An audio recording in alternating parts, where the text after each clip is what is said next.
නිදුකානනේ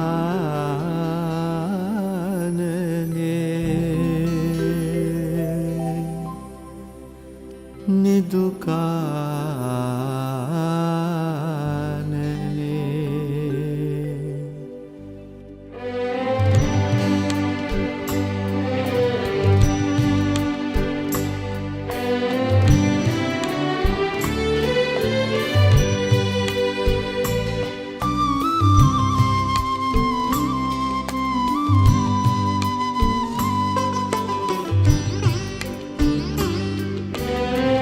යොමා බුදු නෙත කුළුණිනේ වදිනු මැන නිදුකානනේ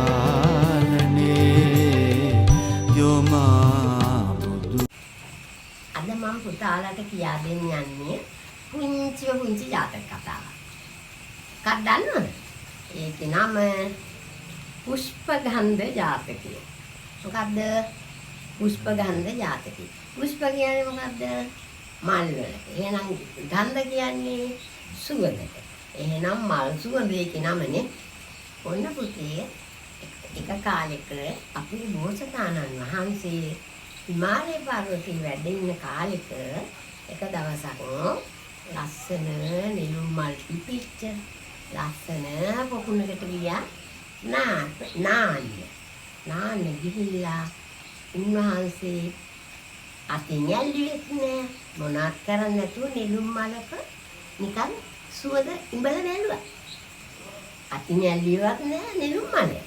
ඉතින් ඉඹලා බැලුවා බලනකොට කොහේවත් ඉන්න දේවතාවිය සුවඳ හොරා කිව්වා. මම බෝසත්ණන් වහන්සේ බැලුවා කවුද හිම මොකද්ද කියන්නේ කියලා. මම දේවතාවුණා ඉතින් ඇයි එහෙම කියන්නේ? එහෙම කියන්නේ කියලා වෙලා බෝසතා එහෙම කියනකොටම තව මිනිස්සෙක් කවර පොකුණට නාන්න. නිකම්ම මොනවාක්වත් දන්නේ නැති නිකන් නූගත් වගේ මිනිස්සෙක් ආව නාන්න.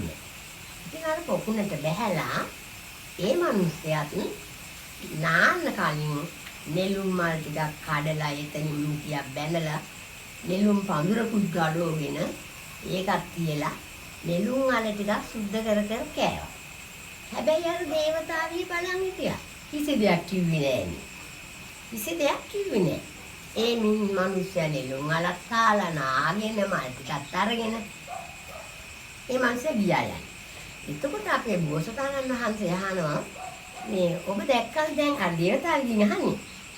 දැන් අර ආපු මිනිස්සයා කරපු වැඩි නෙළුම් වල ටිකක් කෑවා නෙළුම් මල් ටිකක් කඩාගත්තා. නෙළුම් පඳුරකුත් ජනවගෙන අරගෙන ගියා. ඉතින් ඔබ ඒ මනුස්සර මොකක්වත් කිව්වේ නෑනේ. එතකොට දේවතාවිය කියනවා ඒ මනුස්සයා නිකම්ම මනුස්සෙයි. ඔබ එහෙමද? ඔබ බුදු වෙන්න පාරමිතා පුරන තපස්දම් රකින්න කෙනෙක්. ඔබ වගේ කෙනෙක් ඒ වැරද්ද එහෙම වැරද්දක් කරන එක හොඳ නෑ. හොඳ මදි. ඒකයි මං කිව්වේ එහෙම කිව්වේ ඔබ වහන්සේ වගේ කෙනෙකුට එහෙම වැරද්දක් කරන එක ඔබ වහන්සේ හරි නෑ. ඒ මනුස්සයා නිකම්ම මිනිස්සෙක්. එහෙම ඉතින් මිනිස්සු ඒ වගේ අය වැරදි කරාට අපි ගණන් ගන්න නැහැ කිව්වා. ඔබ වගේ කෙනෙක් එහෙම සුළු වරදක් හරි කරන එක හොඳ නෑනේ. ඉතින් අපේ බෝසතාණන් වහන්සේ කියන්න තුන්නේ නැද්ද එහෙනම්? අනේ ඔයා ඉන්න. ඔයාට මොකද මං කිව්වද එහෙම? එහෙම කිව්වේ නෑ අපේ බෝසතාණන් වහන්සේ. කිව්වෙත් නෑ. ඔයා කවුද මට අන කරන්නේ? එහෙම කිව්වෙත් නෑ. කියන්නේ නැතුව අපේ බෝසතාණන් වහන්සේ ඒ අවවාදෙ හොඳට පිළිගත්තා. මොකද්ද? සුළු වුණත් වැරද්දමයි. සුළු වුණත් ඒ වැරද්දමයි. එහෙමනම් සුළු වුණත් අපි ඒ වැරද්දේ බය දකින්න ඕනේ. වැරද්දක් එකම එක සුළු වුණත් අපි වැරද්දේ බය දකින්න ඕනේ. ඊට පස්සේ අර බෝසතාණන් සුළු වුණත් වැරද්දක් කරේ.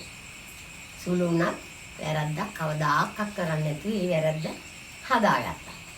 ඉතින් එහෙම හදාගෙන දැන් අපි උනත් එහෙම කරකද ඔයගොල්ලෝ පුතාලත් එහෙමයි.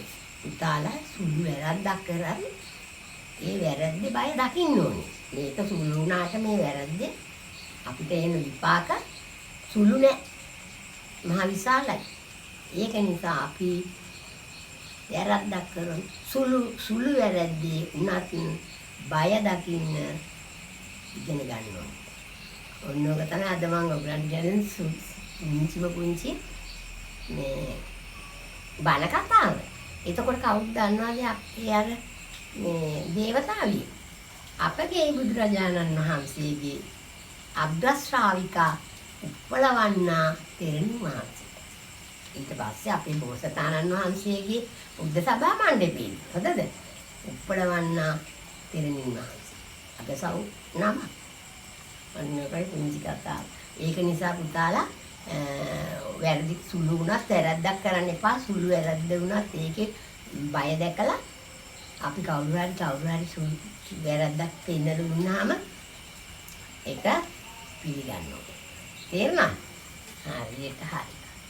යොමා බුදු නෙත කුළුණිනේ වදිනු මැන නිදුකා